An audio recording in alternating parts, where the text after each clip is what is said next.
But first tonight, Purplebricks, the web-based estate agent that's on course to be the biggest in the UK. Yeah, it says it will hold your hand every step of the way. But our secret filming shows they could be leading you up the garden path.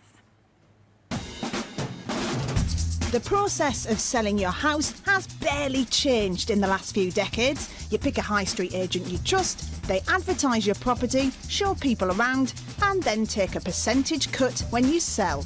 It's fair to say, though, the industry hasn't always had the best reputation for honesty. But there is one new company aiming to completely shake this up.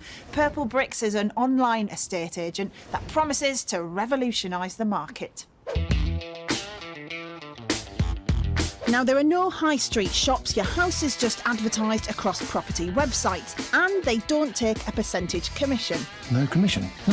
Instead, there's a flat fee of £849 or £1,199, depending on where you live, and you'll pay that whether you end up selling or not.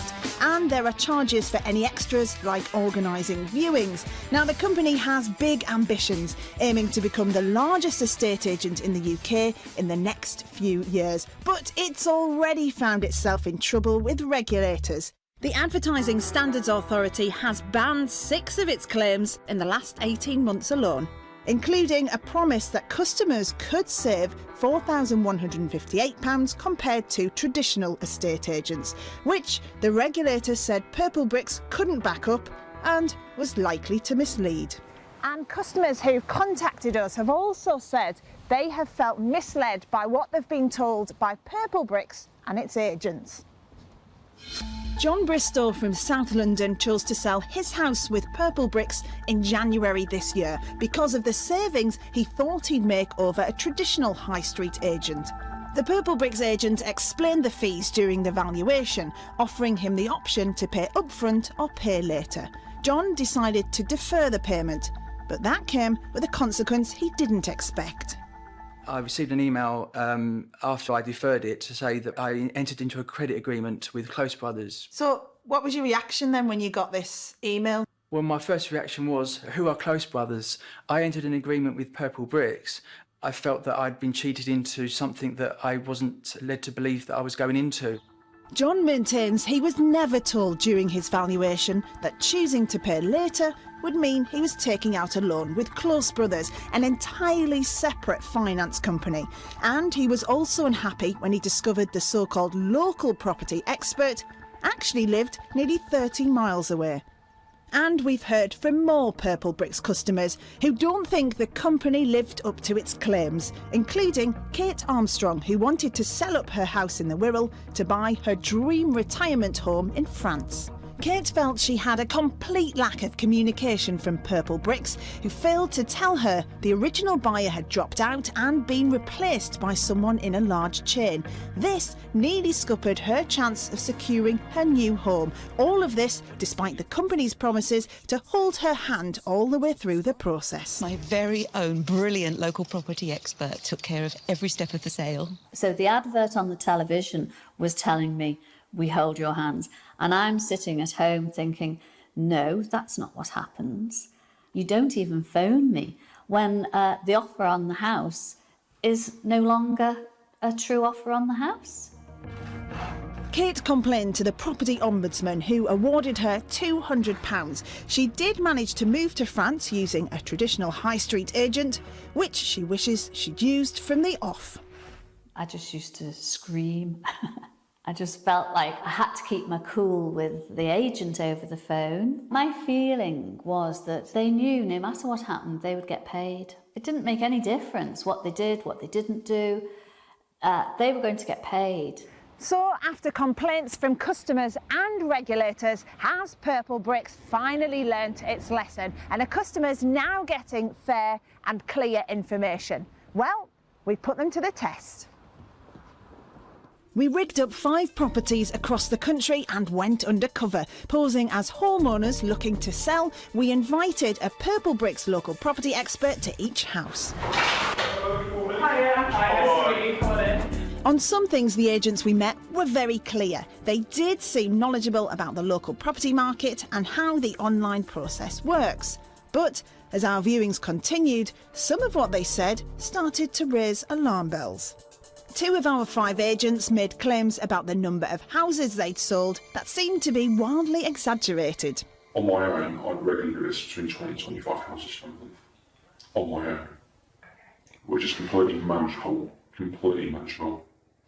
And I sell a lot of homes.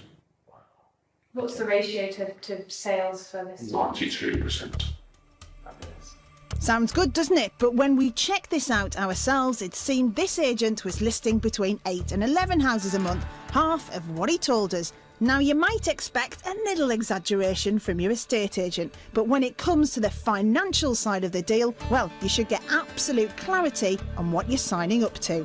But when our agents explained payment options, 3 of the 5 never told us that if we deferred payments, we would be agreeing to taking out a loan with a separate finance company. Which raises some very serious concerns for property expert Paul Walsh, who teaches consumer protection to the National Association of Estate Agents. How important is it for estate agents to be upfront about the fees and financial agreements you would have with them? It's critically important because fees and the financial arrangements, they're one of the key factors that people will take into account when deciding which agent to sign up with. So if they're not upfront about it, then they are at risk of being in breach of the consumer protection regulations. What about being dishonest about sales records when estate agents go around the house? That's a problem, isn't it? It is a problem because under the Consumer Protection from Unfair Trading regulations, certain trading practices are prohibited. And one of those prohibited practices is misleading information. We also took a closer look at what Purplebricks was claiming online. In an email sent to us, straight away we spotted that claim of saving £4,158, which the ASA banned as likely to mislead. Purplebricks proudly displays the Property Ombudsman logo on its website. That means all its agents are required to follow the clear rules in place to protect consumers. Given what we've told you about the practices we've seen with these estate agents, does it sound like they are breaking this code of practice? Yes, quite probably, because what the Code of Practice does is it imposes on estate agents obligations to comply with the law.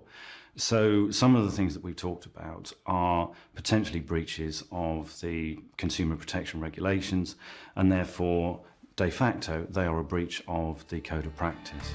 So come on, Purplebricks, if you really want to be the country's leading estate agent, surely you need to make sure all your agents play by the rules.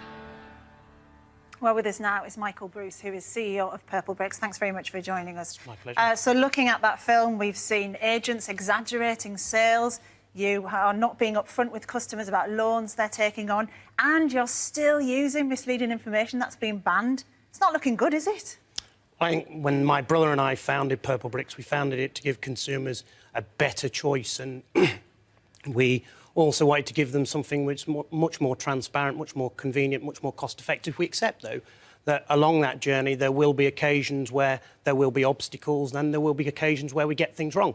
But if we look at what you've said in your film, if we look at the ASA that you talked about at the start of your film, it was absolutely clear that the ASA didn't say that we weren't saving customers thousands of pounds. What they said was that it was a different level of But they said saving. you couldn't back up that figure. What they said was we couldn't back up that figure in every single location in the UK.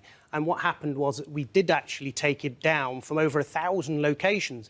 And we found that was one location, which you quite rightfully pointed out to us. We're very sorry that that one location existed. One location which was the template for lots of other emails being sent out. I accept that it will have been distributed to customers, but the moment it was brought to my attention, within an hour it was taken down straight away. Why should we trust you, though? Because 6 times now you've been had, misleading information banned by the Advertising Standards Authority. You keep getting it wrong.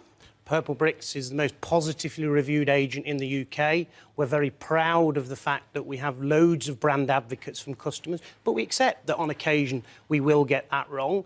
On occasion, we're getting loads of complaints, though, from your customers. This is the reason why we followed it up. I mean, what is absolutely clear is whenever you enter into an arrangement with Purplebricks. We lead the way in terms of transparency on fees. Try and go to any other agent's website. But you're not transparent, because if you look at when people defer a payment, they are taking out a loan and you're not telling them. In fact, we are telling them. You're not. Where do you say it? You don't say it on the website. Your agents are not telling people. So why aren't you telling them? Why can't you be upfront? When a customer goes to instruct Purplebricks, it is absolutely clear that they are entering into an agreement with Close Brothers. It is. It's the screen grabs you sent us does not say anywhere it is a loan. The point being is it's a facility agreement, but if between you and I the difference is how it's described, I'm very happy to sit down with our partners, Close Brothers, and look at how best we So you admit you could be more transparent about it? I accept that if the customers are saying that we need to be more transparent in any way, I give you a guarantee and I give them a guarantee that we will work harder in order to be more and more transparent. What about apologising to all those customers that have complained to us? Because I haven't heard that from you so far. I apologise to anyone that doesn't get 100% of the service that they require from Purplebricks. We lead the way in giving great service to customers. That's why we're most positively reviewed. But we do accept that along the journey, as we grow very fast, because there's a seismic change happening from traditional estate agency to Purplebricks, okay, that there will be occasions where we get it wrong. OK. Mr Bruce, thank you very much for your time. It's my pleasure.